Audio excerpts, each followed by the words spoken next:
Cuba, it's me! Welcome to episode 105 of The Willie Show, which stands for Wrestling is Life. Life is Wrestling, and this is part 5 of my nostalgia series, which goes back in time and just looks at things about me in wrestling. And this one is actually about me. So in 2000, I graduated high school, and I was living in Campbell River, British Columbia at the time, and, and I decided I wanted to be a wrestler, and I've talked about this in other, check out Ike Shaw Part 1, Episode 8 of The Willow Show, which explains my whole journey about moving across Canada to the wrestling school. So anyways, I decided to come back for Christmas to visit my family. And the local guy, let's see if it says who wrote it. It doesn't say who wrote it. Oh, Mirror Sports editor Don Descateau. So anyway, this was in the December 27th, 2 days after Christmas, 2000 paper. I came home to visit my family for Christmas. I had only done one match. And basically, the guy decided to do an article called The Tale of Two Wrestlers. It was about me and another person from Campbell River that became a wrestler, Dave Swift. So I'll just quickly read it to you. I don't know if you can see.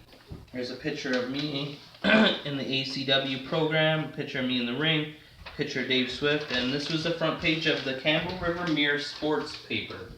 So the article about me says, a slim, dark-haired young man in a light vest and army fatigues is getting tossed around a wrestling ring.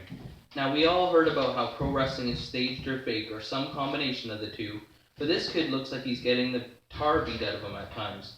This is where I take a pretty wicked fall, grins Elian Habanero, staring at the TV set and obviously proud of the fact he can take a licking and keep on ticking.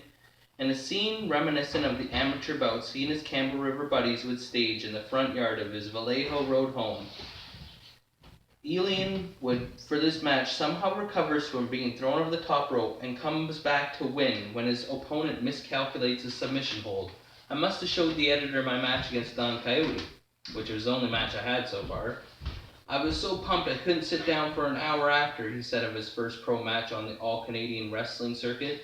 Having a match under his belt just 3 months after he left town to pursue his dream is something the 18-year-old never thought he'd experience so early.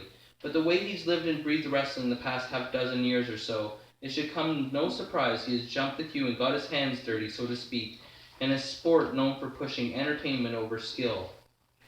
When asked to submit his answer to the standard "What do you want to be when you grow up?" question for the Kerry High 2000 yearbook, he didn't hesitate to write down professional wrestler. 17 years later, wrestling is still life. Sitting at his kitchen table this week during a month-long break from the Hart Brothers School of Wrestling in Cambridge, Ontario, he admitted he's had to catch his breath sometimes to realize he is indeed living a dream. When I was younger, I was obsessed with pro wrestling, he said. It wasn't long before I decided I'd rather wrestle than watch it on TV. Me and my friends have been wrestling in the backyard since grade 7, and we took it very seriously. Without any formal training, only mimicking what they saw on TV or at the live shows that came to town a few times a year, they practiced all the moves in a makeshift ring with a couple old mattresses spread out on the grass. They bought scrap wood from the lumber yards and made their own tables to crash through. Jumping on a nearby trampoline, they would emulate leaps from the top rope. Not unlike the pros, they would suffer the consequences of their aggressive actions at times. I remember one time landing on my face out on the road, said Elian. I wound up with quite a few bumps and bruises. Paradoxically, Wilson has been plagued with physical ailments like arthritis and back pain most of his young life. So why would he choose to fling his body around with reckless abandon the way he's done? I've always kind of enjoyed getting beat up. Maybe not so much anymore.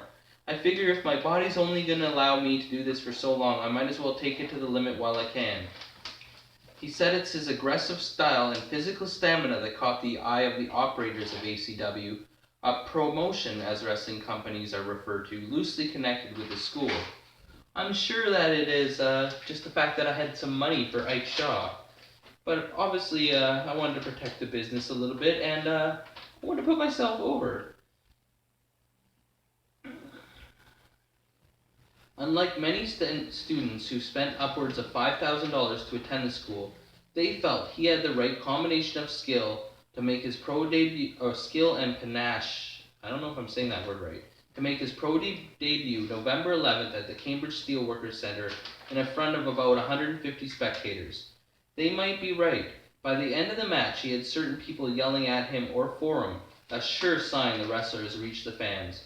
Aaron Kern, one of Elian's wrestling buddies from Campbell River, said his friend has always been the guy who would do anything to make sure he's remembered.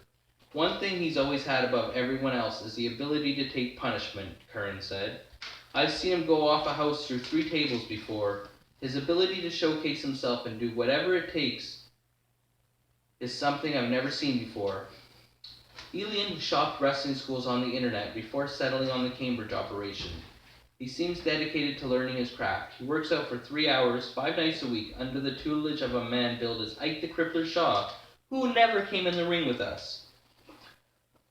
He works during the day and lives in an apartment at the school, a quiet, self-reliant person who is bashful about performing his favorite hobby in front of more than his handful of like-minded friends. He said that the show that him and Kern put on at Cary High during halftime at a Harlem Crowns basketball game last winter proved to him he could beat his shyness. But when it comes to securing a regular job as a professional in this cutthroat section of the entertainment business, he knows it will take a break of some sort and plenty of work, not the least of which is adding some bulk to his smallish 5'11" frame. But then he holds no notion he will someday be wrestling in the glitzy World Wrestling Federation, filled with balloon-muscled giants. There are 2 types of people who get into this, people who love wrestling and those who just want to be famous. I'd be happy just being able to wrestle for a living, maybe until I'm 30 or so, just to be able to say I tried it and did it. Aaron Kern gives a different perspective. He really wants to succeed. I've never seen anyone who wants something so bad. He has a lot going for him right now, but his pride is his biggest thing. They say having a clear vision of what you want and the discipline to create a path to get there will almost guarantee success. If that's the case, this is one young man who won't be wrestling with ideas about his future like many of us. And then on the bottom it has a guy that started wrestling before me, Dave Swift, who is a Southgate grad, who actually went to Stampede Wrestling in Calgary in 1997. I wonder what he wrestled as in the business. Anyway, so this is the Welcome Home Elian article in my local hometown paper, part 5 of the Nostalgia series. Remember, like, or you get a leg drop, comment, or you get a clothesline, subscribe, or you get a suplex. I'm your host, Elian Habanero. I love wrestling. Cuba!